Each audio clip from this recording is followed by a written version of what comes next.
Escolhi ainda, guri, fazer dessa terra minha estrada, meu palco, minha raiz. Escolhi viver com os valores da nossa gente, tradição, respeito e parceria. Por isso, eu escolhi o Cicobi. É mais que uma escolha financeira.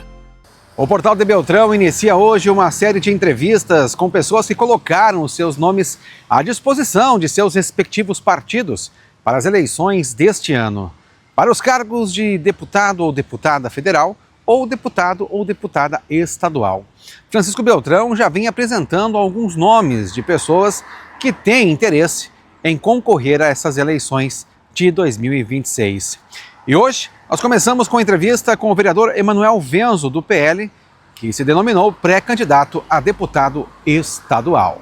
Após a vinheta, a gente volta com a entrevista na íntegra, aqui no Portal do Beltrão.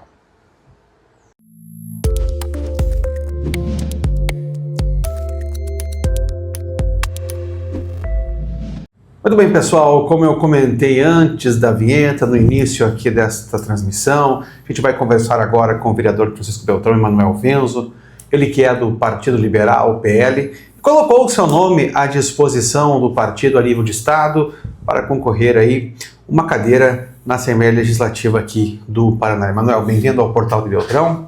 Para a gente começar a nossa entrevista, o nosso bate-papo aqui, eu queria que você comentasse um pouco sobre a tua vida, quem é o Emanuel Venzo, quem é o vereador beltronense que aceitou esse desafio, que Sim. por enquanto é pré-candidato, mas que pode se tornar, sim, um nome aí nesse pleito de 2026. Bem-vindo. Obrigado, Luiz. Obrigado ao Portal de Beltrão. É uma honra falar com vocês. O Luiz sempre, buscando sempre estar nos ajudando, divulgando o nosso trabalho, né, Luiz? Eu acho que isso é importante. Isso é o trabalho de verdade da imprensa.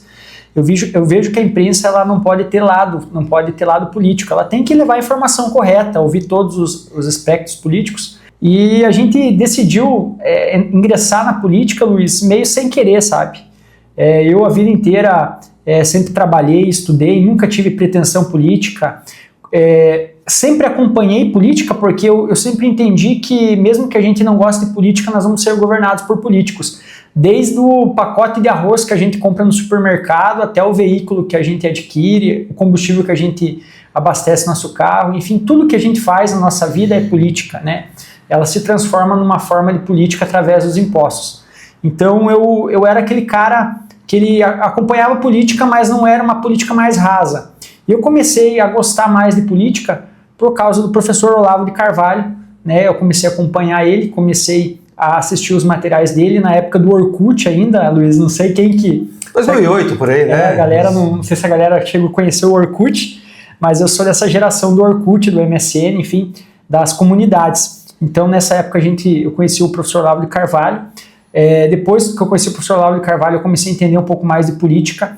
Comecei também a seguir o trabalho do nosso, até então, deputado federal Jair Bolsonaro, que era uma liderança, praticamente uma voz solitária na Câmara dos Deputados, pela direita, pelo conservadorismo. O Brasil sempre viveu um teatro, né, na parte política. O PSDB e o PT sempre fizeram um teatro das tesouras. Os dois têm o mesmo espectro político, a mesma ideologia, porém um é mais radical e o outro é mais brando. Então o PSDB tem aquele socialismo mais fabiano e o PT com o socialismo mais radical, né, com o comunismo. Então, até então a gente não tinha uma direita de verdade. Você falar que era de direita era até uma forma pejorativa de se falar que era de direita, porque eles criaram essa narrativa que a direita era a favor de ditadura, era a favor de um monte de coisa. E com a chegada do professor Olavo de Carvalho, né, que eu conheci o professor Olavo de Carvalho, que ele ingressou na minha vida, inclusive tem vários livros, né, Luiz? Se você está aqui no meu gabinete, você pode ver ali. A gente começou a entender um pouco mais sobre o idiota útil, né, que o professor Olavo de Carvalho falava, que é essa gurizada que sai da universidade, que é doutrinada na universidade, sai de lá com viés totalmente de esquerda, com viés totalmente voltado a ingressar no Estado, né, e não combater ele. Então eu nunca gostei desse negócio do cara viver do Estado, né? O Estado ele tem que existir porque precisa ter uma organização, mas eu vejo que nós precisamos ter a livre iniciativa, nós precisamos ter o livre mercado, nós temos que lutar muito pelas nossas famílias, por aquilo que a gente acredita, pelas bases solidificaram o mundo através do tempo, que é a família. Então, com essa chegada, né, com esse meu conhecimento com o professor Olavo de Carvalho e depois com o Jair Bolsonaro, a gente começou a entender mais. Em 2018, Luiz, nós encampamos uma campanha aqui em Francisco Beltrão para o até então deputado federal Jair Bolsonaro. Na época ele não tinha tempo de televisão, não tinha fundo partidário, o PSL, que era o partido dele na época, era um partidinho pequenininho, não tinha recurso nenhum. Nós juntamos as pessoas e precisava fazer adesivo, a gente ia lá, fazia uma vaquinha, fazia adesivo, fazia outdoor, fazia material impresso, panfletos para a gente fazer a panfletagem, tudo com dinheiro nosso, né, de vaquinha, de ajuda. E o Jair Bolsonaro conseguiu se eleger, a gente conseguiu colocar ele lá, e junto com ele também um monte de deputado também alavancou-se na vida pública. Alguns se mostraram traidores, né, como é o caso da Joyce Hasselmann, do Alexandre Frota, dentre outros deputados que alavancaram no poder e depois traíram o Bolsonaro. Um caso hoje muito recente que a gente vê é a Soraya Tronic, que foi uma senadora eleita pelo Mato Grosso, que hoje agora, imagina, ela se elegeu pelo PSL lá em 2018 e agora está no PSB. Então é totalmente diferente, ela se elegeu pela direita e hoje ela faz parte da esquerda. Então é uma pessoa que não tem noção nenhuma de política, uma pessoa que não sabe o que está fazendo. Inclusive até ela quis falar mal do Frei Gilson, né? É uma católica de IBGE que utiliza-se do cargo dela para ficar falando palavras de efeito, ficar menosprezando o trabalho das pessoas. Então, a gente percebeu que a gente precisa de pessoas boas na política. E essa virada de chave, Luiz, que de 2018, com a eleição do Bolsonaro, eu comecei a participar mais, comecei a ingressar mais. Eu vim do campo da militância, né, que o professor Olavo de Carvalho falava sempre que para a gente criar uma força política, nós precisamos ter militância política. Então eu vim do campo da militância e em 2020 saí candidato a vereador em Francisco Beltrão, fui o 6º mais votado, fiz 1.173 votos, pelo até então partido PRTB, e o nosso partido não fez legenda, não consegui uma cadeira na Câmara, mas não desisti, continuei trabalhando. Em 2020 me elegi vereador em Francisco Beltrão, fui o 2º mais votado, né? Só perdi para o meu colega Júnior Nese na votação. Fui do Sudoeste todo o 2º vereador mais votado do Sudoeste, dos 42 municípios. Isso aí nos deu uma notoriedade. E o trabalho que a gente vem fazendo em prol da nossa comunidade, da nossa cidade, lutando pelos nossos valores, correndo atrás das demandas, fazendo indicações, requerimentos, questionando muitas vezes. Eu sou um cara muito incisivo no meu posicionamento político, às vezes até parece que eu sou meio rude, mas não é isso. Quando você tem um lado político, você acredita naquilo que você faz e no que você pensa, você não pode retroceder, você tem que continuar firme. Então a gente não vai retroceder e às vezes isso incomoda a classe política, porque a classe política, na maioria das vezes, é uma classe meio sapatênis, né? Ela fica meio ali no somebody love, meio em cima do muro, quer agradar um, quer agradar outro. Então eu não quero agradar ninguém, eu quero fazer o meu trabalho e se gosta de mim, beleza, se não gosta, também tá tudo certo. Faz parte. Só que a gente tem que entender que a política é feita de pessoas, né? Então nós precisamos se colocar à disposição. O PL, né, através do nosso deputado federal Felipe Barros, me fez esse convite de ingressar no partido, vim para o PL, lá em 2020, esse convite eu vim, me elegi. Me convidou também agora o Felipe e o nosso senador Sérgio Moro, pré-candidato ao governo, me convidaram a sair como pré-candidato a deputado estadual. Eu aceitei a missão, estou aí, não preciso abrir mão do meu trabalho como vereador. Quero deixar bem claro que as pessoas acham que você precisa se licenciar. Como é o mesmo cargo, não tem necessidade, tanto é que eu continuo fazendo meu trabalho de vereador, fiscalizando, buscando as demandas, fazendo meu trabalho normalmente. E agora a gente vai tentar, quem sabe, né, Luiz? Eu sei que não é fácil, porque nós vamos ter, esse ano está sendo projetado mais de 900 candidatos a deputado estadual no Paraná. Então é um número muito expressivo. Faça a conta aí, 55 candidatos por partido. Então a gente vai ter aí mais ou menos 900 candidatos a deputado estadual no Paraná. Então a concorrência é bem grande. Mas a gente tá aí, vamos fazer nosso trabalho, vamos lutar pela nossa direita, pelo conservadorismo, por aquilo que a gente acredita. E se Deus permitir, a gente vai chegar lá. Né? Um rapaz que saiu lá do bairro Padre Eurico, né, da periferia da nossa cidade, conseguiu galgar uma cadeira na Câmara de Vereadores e quem sabe deputado estadual, está nas mãos de Deus. Tudo é possível, né? Tudo é possível aqueles que creem, isso aí é bíblico, Isso mesmo. tá lá, tá escrito. Emanuel, eu queria que você comentasse um pouco do teu trabalho nesses primeiros 1 ano e meio aí de legislatura, né, aqui em Francisco Beltrão. Foram várias ações, a gente sabe, são várias indicações, vários requerimentos, mas eu queria que você destacasse 2 ou 3 aí, que ao teu ver foram os mais impactantes e os mais importantes aí na tua carreira, que é nova e iniciou há pouco tempo. Assim, Luiz, eu sempre, desde o primeiro dia que eu assumi a cadeira de vereador, a gente fica um pouco apreensivo, porque a gente não sabe como que vai ocorrer o mandato ao longo do tempo. Porque a gente chega num lugar, é como você começar a trabalhar numa empresa nova, né? Você vai lá, você tem que saber como é que eu vou fazer, como é que eu faço aqui, como é que eu faço ali. Nós não temos, por exemplo, assessores para nos ajudar, então tudo que a gente faz é nós que temos que correr atrás, buscar leis, buscar projetos, enfim, a melhor maneira que a gente pode apresentar e fazer isso.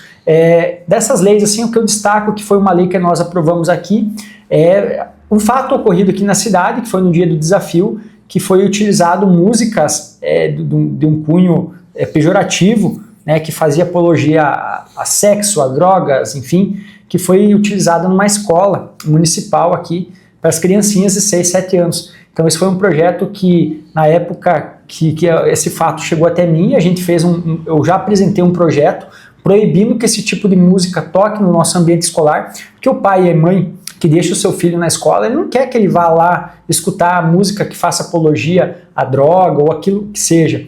Ele quer que a criança vá lá aprender matemática, inglês, português, enfim, ele quer que a criança vá lá para se desenvolver o seu intelecto. Não quer que a criança saia de lá um alienado, né, um idiota útil, como o professor Olavo de Carvalho falava. Então a gente fez esse projeto foi apresentado, ele foi um projeto também que foi aprovado. A questão da adultização também das nossas crianças, eu também apresentei um projeto nesse sentido, também foi aprovado aqui. A gente tem que cuidar, né, do nosso bem maior, que são os filhos. Então todos os pais, eles podem contar comigo sempre, né? Outra questão também da obrigatoriedade da vacinação do Covid em crianças de 6 meses a 5 anos de idade, o que é um pecado. Isso aí é uma atrocidade que fazem contra as nossas crianças. O Brasil é o único país do mundo que é obrigado a isso. Então a gente fez uma luta incessante, fizemos audiência pública, bateu o recorde nossa audiência pública aqui na Câmara, lotou, enfim, as pessoas participaram, os pais não aceitam mais isso. Então a gente está muito antenado no que acontece, né? Então nós estamos aqui para cuidar das nossas famílias, né? E também a gente tem noção que nós precisamos trabalhar pelo município. Por exemplo, um problema que nós temos muito recorrente aqui, Luiz, é a questão de drogadição, moradores em situação de rua utilizando drogas. Eu também apresentei um projeto. O ano passado ele foi retirado de pauta, esse ano ele voltou, que é um projeto foi apresentado em Chapecó, que é o Mão Acolhedora, que é um projeto que ajuda essas pessoas que estão nessa situação de drogadição, para elas terem essa segunda chance e retomarem a sua vida. Inclusive, Luiz, até quero fazer um relato. Na época agora da Quaresma, veio alguns relatos para mim: oi, Emanuel, o pessoal está utilizando droga lá no Morro do Calvário. Tá bem complicado a gente ir lá fazer nossas orações, chegar lá, o pessoal tá utilizando droga. Eu entrei em contato com o Tenente Vieira da Polícia Militar, ele me ajudou lá, a gente foi com 2 policiais lá fazer essa abordagem. Chegando lá, os meliantes, vendo que estava com a polícia, se evadiram do local. E a gente adentrou dentro da mata, chegamos lá na metade da mata, tinha uma casa de madeira lá abandonada, não tem luz, não tem água, não tinha nada. E tinha uma moça lá. Uma moça, a gente bateu lá, conversou com ela, usuária de entorpecente, o marido está preso no CDR, fez um 5-7, né, ela falou, fez um assalto à mão armada, enfim, está preso, e ela estava lá sozinha, e eu pedi para ela se ela queria sair daquela vida, né, se ela gostaria de sair daquela vida, se ela gostaria de retomar, e ela aceitou, Luiz, ela aceitou sair. Hoje ela está na casa de passagem, isso já faz desde a época da Quaresma, né? Então já faz algumas semanas que ela está lá na casa de passagem. Eu, inclusive, na Páscoa fui visitar ela, levei um presente para ela. Enfim, ela quer... Luiz, a gente precisa ajudar as pessoas. Se tu vai conseguir é outro assunto, é outra coisa. Mas naquele momento eu me senti útil, eu me senti que eu fiz a minha parte como cidadão, como vereador, né? E ver aquela mulher se recuperando. A briga contra as drogas, ela é muito intensa, né? A pessoa que é usuário de droga, ela tem uma briga diária contra aquele vício.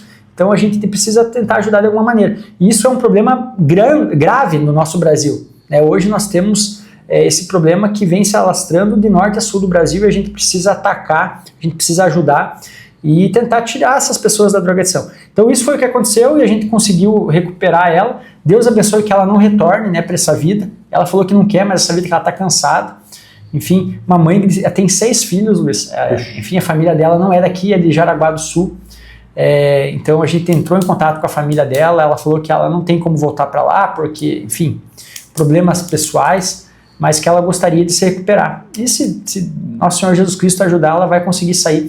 Então são projetos assim, Luiz, que como vereador eu não posso propor, por exemplo, projetos que utilizem do orçamento da prefeitura, né? Isso aí tem que partir do prefeito, mas nós podemos fazer projetos pontuais. Por exemplo, um projeto que está tramitando é o De Volta para Minha Terra, que é uma maneira que a gente encontrou para aquela pessoa que vem para Beltrão, que às vezes vem para cá, não tem vínculo nenhum, às vezes foi mandado por outro município para vir para cá. Ou fez uma aposta e a aposta não deu certo. Enfim, Vamos apostar em Francisco Beltrão, vamos mudar de vida, não deu. Às vezes ela não tem condições de retornar para sua cidade de origem, então é um projeto que a gente fez, também está tramitando agora. Eu acredito que meus colegas me ajudarem, a gente vai conseguir aprovar. Tem um projeto nosso também que vai ser obrigado a colocar em todos os locais que sejam prédios públicos de Francisco Beltrão, que sejam alugados, o valor do aluguel, de quem que, enfim, todos esses dados que é importante trazer transparência. Teve um projeto nosso também que é a questão do currículo dos nossos agentes políticos. Então também foi um projeto para trazer mais transparência, para a gente saber quem são os nossos secretários, nossos diretores, se eles têm competência técnica, competência profissional para estar atuando nessa área.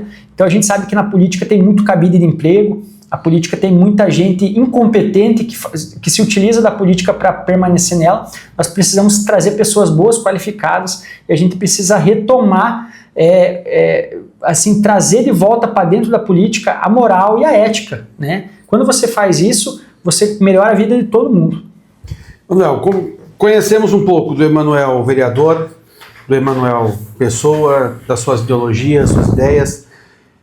Mas eu quero saber agora, o que te fez colocar o teu nome à disposição, além, claro, do convite aí do pré-candidato ao Senado, Luiz, e também ao governo? O que acontece? Eu estava olhando os nossos deputados que nós temos na nossa região aqui.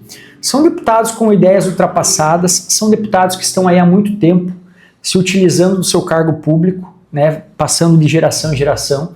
Nós temos deputados que vão para o 11º mandato, tem deputado que vai para o 6º mandato, tem deputado... Então, assim, os deputados... eu acho que a gente precisa de uma renovação, de uma oxigenação na política. Nós precisamos de deputados que tenham a nossa visão da direita, porque hoje na nossa região aqui do sudoeste do Paraná, nós não temos nenhum deputado de direita, conservador, que lute pelos nossos princípios e valores. E essa lacuna ela precisa ser preenchida.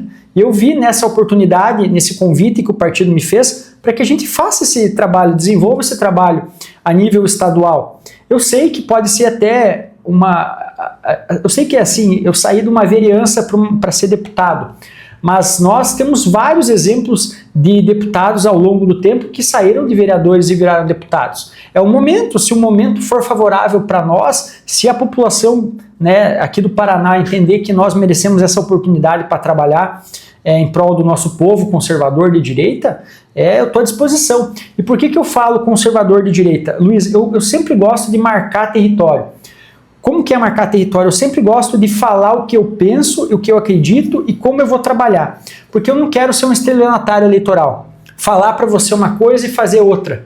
Se eu falar para você que eu vou fazer a coisa certa, que eu vou lutar pela família, contra as drogas, a favor do cidadão de bem, a favor da nossa polícia militar, das nossas forças de segurança, eu vou fazer isso. Então são minhas bandeiras, você tem que ter bandeiras. Isso faz parte da política. Como tem deputados que trabalham pela questão, por exemplo, de reforma agrária, como os deputados da esquerda que trabalham com essa pauta mais esquerdista, agricultura familiar, esse tipo de coisa. Nós temos pautas diferentes. Nós trabalhamos pelo agronegócio, o agronegócio tem que ter liberdade, tem que ter fomento, tem que ter... Ele não precisa de ajuda, o agronegócio não precisa de ajuda. Ele precisa de pessoas que não incomodem eles, que não atrapalhem eles. O agricultor, ele está fazendo a parte dele, ele está fazendo a roda girar. Ele precisa de uma estrada de qualidade para ele poder escoar a produção dele. É isso que ele precisa. Ele não precisa de aumento de imposto, ele não precisa de aumento de carga tributária. Outra coisa, o agronegócio é o que faz o país girar. E o Paraná, por exemplo, tem um agronegócio pujante. Hoje o nosso estado ele alimenta o país inteiro e parte do mundo. Então, daqui do nosso estado sai uma das maiores riquezas do Brasil. Hoje o Paraná, se fosse um país, hoje a gente seria um país da Europa, um país de primeiro mundo, né? Então, como o nosso pré-candidato ao governo, Sérgio Moro, fala, nós vamos transformar o Paraná na nossa fortaleza. Eu até acrescento, além de transformar o Paraná na nossa fortaleza, nós temos que transformar o Paraná no nosso país. Temos que cuidar dele, temos que cuidar de cada canto do Paraná, de cada município. Então, a gente tem essa preocupação. Uma questão, Luiz, que eu fico muito triste é com a questão das forças de segurança, os nossos policiais, os nossos bombeiros, os nossos policiais civis, os nossos policiais penais, eles precisam ser melhor remunerados. Nós temos equipamentos, nós temos viaturas de última geração, nós temos drone, nós temos infraestrutura, mas nós precisamos começar a investir no capital humano. Nós precisamos com que o policial tenha motivação de sair de casa, combater o crime organizado. Por exemplo, Luiz, tu acha que um policial vai ter motivação de sair de casa para ganhar um salário pífio e daqui a pouco tomar um tiro? Então ele está se colocando a sua vida em risco em prol da sociedade, em prol da população. Então a gente não vê esse capital humano que a gente precisa valorizar muito. Eu não vejo ele valorizado. Eu vejo muita cobrança por parte das forças de segurança, mas nenhum resultado. E a gente vê o contrário na parte da justiça. Por exemplo, nós pegamos o nosso judiciário paranaense com penduricalhos, todos os juízes, promotores, embargadores ganhando horrores de dinheiro e os nossos policiais sofrendo. Então a gente precisa ter uma equidade nesses valores. Então eu acredito muito nisso, que as forças de segurança são importantes, né, para o nosso estado. Nós temos que transformar o Paraná sim numa fortaleza, cuidar do nosso povo, cuidar da nossa gente, melhorar a infraestrutura regional do nosso sudoeste do Paraná, que está há muito tempo abandonado. Nós temos aqui, por exemplo, Luiz, aquela obra que liga, que vai ali em Capitão Leônidas das Marques, que vai a Cascavel, Lindoeste, aquela região, é uma obra que está fazendo aí, eu acho que mais de 12 anos que eles estão fazendo e ainda não terminaram uma obra. Então, sucateado, enfim, é uma questão muito séria que está acontecendo. Nós precisamos duplicar todo o nosso sudoeste, fazer ligação a Curitiba, fazer ligação ao norte do Paraná. Nós precisamos melhorar a vida do povo. Por exemplo, hoje tu vai para Cascavel, se nós tivéssemos todo duplicado aqui a Cascavel, em torno de uma hora e meia, você estaria em Cascavel. Ficaria fácil, né, para você se deslocar. Mesma coisa para Curitiba. Então nós precisamos ter essa visão. Outra coisa, Luiz, nós temos várias concessionárias agora, por exemplo, a EPR Iguaçu, que tomou conta aqui das rodovias aqui no nosso sudoeste. Nós precisamos que ela invista aqui, faça a duplicação, crie marginais, melhore a vida do povo, porque eles vão ganhar muito dinheiro. Cara, não dá para nós pagar R$15 no pedágio, R$14, R$15. É uma vinda de Ampere para Francisco Beltrão gastar R$50 e de volta. Então isso é muito caro. E outra questão agora, se você não pagar em 30 dias, eles te cobram uma multa, você vai pagar R$190. Então, empresas que estão ganhando dinheiro no suor do nosso povo, ou seja, não dá para aceitar. A Copel fazendo um péssimo serviço, não entregando o serviço que eles são obrigados a entregar para o nosso povo. A produção leiteira, por exemplo. Esses dias atrás faltou luz ali em algumas localidades do nosso município, aqui em região. Os produtores tiveram que jogar leite fora, tiveram prejuízo, e daí quem que vai pagar esse prejuízo? Aquele senhor que tem aviário lá, que tiveram as mortes dos frangos e tudo mais, quem que vai arcar com esse prejuízo? Então a gente precisa começar a organizar isso. E eu vendo tudo isso, Luiz, vendo também que eu tenho vontade, sou jovem, tenho disposição, está na hora do pessoal aí que está com uma certa idade, está na hora de aposentar essa galera. Vamos colocar gente nova, com ideia nova, oxigenado, com vontade de trabalhar, gente que não esteja metido em corrupção, em devolver dinheiro porque meteu a mão no bolso do povo, gente que queira realmente fazer a diferença. Então a gente precisa começar a se unir, precisa começar a se organizar, e nós precisamos lutar por aquilo que a gente acredita. E o povo paranaense precisa se levantar nesse momento. Precisa estar participando, precisa estar junto conosco, né, nessa luta, que eu tenho certeza absoluta que quem ganha somos todos nós. Manuel, uma pergunta que eu tenho para ti do nosso papo, a gente está se aproximando aí a 30 minutos, nós temos 30 minutos para conversar com os pré-candidatos, mas eu tenho que comentar, eu preciso de do posicionamento teu sobre a demandada aí de deputados, prefeitos, vereadores que acabaram saindo do PL com a vinda do senador Sérgio Moro e pré-candidato a governo do estado. Como é que você enxerga isso? Como é que é? E também já aproveitar para perguntar como é que é a tua relação, né, com o pré-candidato e também o nosso senador aqui do Paraná. Sim. Luiz, essa debandada ocorreu pela saída do nosso, até então, presidente do partido, Fernando Jacobo. Ele tem uma ligação muito forte com o Ratinho Júnior. A partir do momento em que o PL escolhe o Sérgio Moro como pré-candidato ao governo, houve essa ruptura com ele. Tendo em vista que o Flávio Bolsonaro, que é o nosso candidato à presidência, que eu tenho certeza absoluta, se o povo paranaense, o povo brasileiro quiser, nós vamos eleger ele, vamos mudar de vez essa política que está sendo implementada no nosso país. O Flávio Bolsonaro convidou o Ratinho Júnior para ser candidato a vice. O Ratinho não aceitou, falou que ele tinha o projeto dele, o trabalho dele que ele iria fazer e que ele iria continuar no partido dele e tudo mais. O Flávio falou o seguinte, tudo bem, é uma escolha tua, né? Esse meu convite a você foi feito porque lá atrás o Jair Bolsonaro já tinha conversado com o Ratinho, enfim, já estava meio que acertado, o Ratinho não quis, foi uma escolha dele, e com isso o Flávio Bolsonaro não podia ficar sem palanque no Paraná, né, ao governo do estado. Então houve esse convite ao Sérgio Moro, tendo em vista que o Progressistas e União Brasil estavam rifando o Sérgio Moro, né, não estavam querendo dar legenda para ele ser candidato, sendo que ele estava com 44% de intenção de voto. Houve esse convite através do Rogério Marinho para o Sérgio Moro ingressar no partido, o Sérgio Moro aceitou, junto com ele veio muita gente, veio a esposa dele, veio vários deputados. Luiz, eu não vejo como uma perca, eu vejo como alguns ajustes, eu vejo até como algumas melhorias que foram feitas no partido. Pessoas que realmente não são de direita, não são conservadores, naquele momento utilizaram do partido para se eleger. Se eles acham que não está bom, foram para outro partido, cada um viva a sua vida, né, siga seu caminho, acho que isso é importante.